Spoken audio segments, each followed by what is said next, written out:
So the first video that I wanted to go over is business etiquette, great business etiquette, and how to work with North American companies.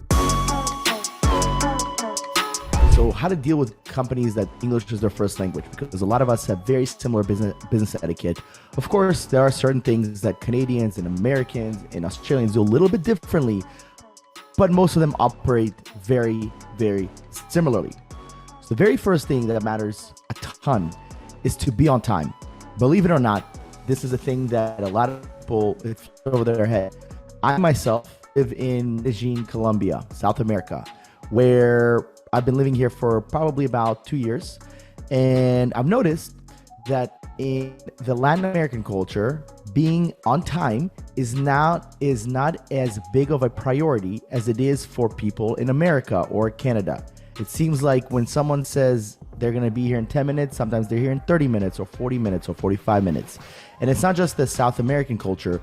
I'm actually part Russian. I've noticed the same thing with Russians. They say they'll be on time, but they'll arrive significantly later. And maybe it's just human nature, but I have noticed very much so that North American companies that include Australia and the UK, that being on time is huge. It is everything. When you tell someone you're going to be on time, and when they expect you to be on time, whether you tell them you're going to be on time or not, it's everything to them. Your word is everything.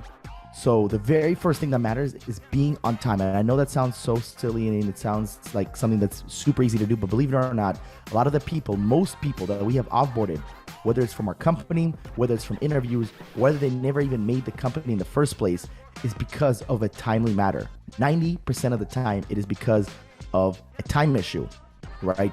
The number one rule to success is to show up. 90% of success, 90% is showing up, believe it or not, because most people don't show up. And if they show up once or twice, 1 week, 1 month, and then they're gone. It's about showing up consistently over time for a long time, consistently over time for a long time. And most people can't do that. This is why most people struggle.